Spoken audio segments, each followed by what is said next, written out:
Nous rejoignons Jean-Luc, auteur du livre Itinéraire d'un triangle rose, biographie de Rudolf, le dernier déporté connu pour motif d'homosexualité. Rudolf a accepté de témoigner pour la première fois il y a seulement 3 ans. On le conduit vers son baraquement qui sera le numéro 2. Là, il coudra sur son uniforme et son matricule, le 7952, et le triangle rose, qui est donc le signe distinctif des personnes déportées spécifiquement pour homosexualité. À Buchenwald, il va passer par une phase disciplinaire qui est réservée à quasiment tous les prisonniers, qui consiste à faire quelques semaines à la carrière, pour bien leur faire comprendre où ils sont arrivés et ce que signifie la discipline. Quand on est dans un camp de concentration et qu'on a un triangle rose, comment on le vit?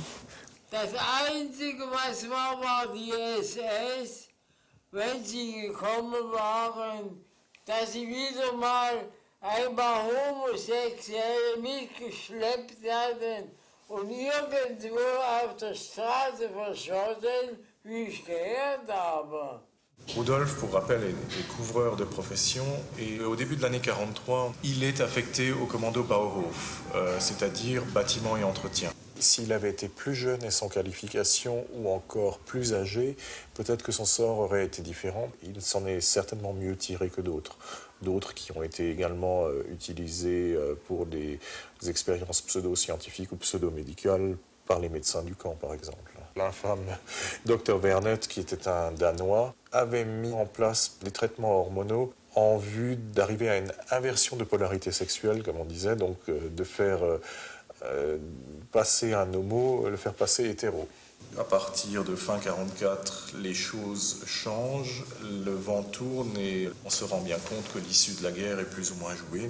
Les armées alliées sont trop proches et l'évacuation forcée commence, donc les marches de la mort, puisque les prisonniers partent en colonne, à pied, et encadrés de SS, et ceux qui, au bout d'un certain temps, ne sont pas en mesure de tenir le rythme, sont abattus sur place. Rudolf, lorsqu'il entend l'ordre sur les haut-parleurs que tous les triangles roses doivent se rassembler sur la place d'appel pour partir en colonne de marche, lui va aller se cacher chez un capot, juste à côté de la porcherie, dans un petit apprenti à outils.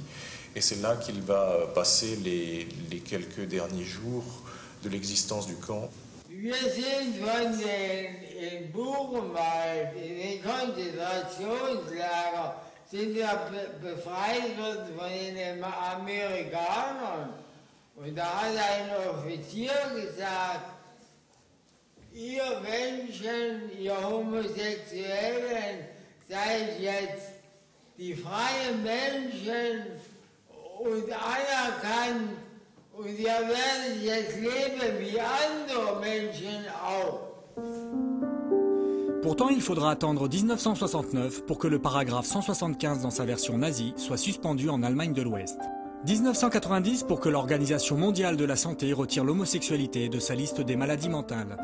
Et enfin 2001 pour que cette déportation soit reconnue par la France. Il y avait vraiment un besoin de recueillir ce témoignage justement pour le livrer à la postérité, sachant que les témoignages de ce genre, il y en a eu très peu. Ja, ich spreche jetzt von der Zeit, weil ich Angst habe, dass die Menschheit jetzt bei der Arbeitslosigkeit, dass die Menschen auch wieder auf den Gedanken zu kommen, den Narzissmus, einen Menschen, der fanatisch Gedanken hat, wieder einen Krieg einzuzetteln. Jean-Luc, tu es délégué de la région Alsace de l'association Les Oubliés de la Mémoire. Oui, donc c'est une association qui a été fondée en 2003 et qui œuvre à la connaissance et la reconnaissance de la déportation pour motif d'homosexualité. Alors, pourquoi aujourd'hui il est toujours aussi difficile de reconnaître la déportation pour motif d'homosexualité?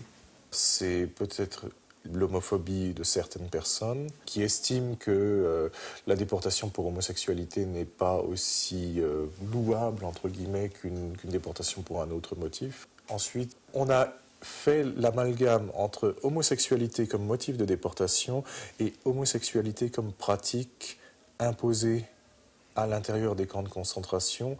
Il y a eu dans parmi les capots, donc, qui étaient déportés comme triangle vert, c'est-à-dire criminels de droit commun, des gens qui avaient des pratiques homosexuelles qui n'auraient pas été les leurs à l'extérieur, mais qui étaient simplement dues au fait qu'on était dans un milieu confiné dans lequel il n'y avait que des hommes et pas des femmes. Bien évidemment, pour des personnes qui ont eu à subir des violences sexuelles dans ce cadre-là, il n'est pas facile ensuite, même des années après, d'admettre que la déportation homosexuelle doit également être reconnue. L'emblème de votre association, Oui. C'est un petit triangle rose. Avec le noir derrière également. Oui. Ouais. Pour Rudolf, est-ce que c'est pas difficile de remettre ce triangle rose? Die Menschheit soll wissen, dass ich mich nicht schäme, dass ich homosexuell bin. Man ist anerkannt wie ein normaler Mensch. Fertig. Lorsque Rudolf utilise le terme normal en parlant de personnes, il faut comprendre hétérosexuel. Et c'est vrai que c'est un des restes du vocable de l'époque nazie, hein, puisque c'était donc normal, enfin Anlagung, c'est-à-dire l'orientation sexuelle normale, et puis justement la pas normale, hein, la déviante. Ce matin également dans la voiture, il a fait une réflexion en disant c'est quand même incroyable hein, maintenant que nous autres homo puissions vivre comme ça, libre, sans contrainte. Ich hatte mich sogar gefreut, dass einer von den Homosexuellen zu mir kam. Und wie gesagt, bin ich froh gewesen, dass ich so einen guten Freund, ja, ich habe den Gedankengang verloren. Ist schon gut. Schau, Ja.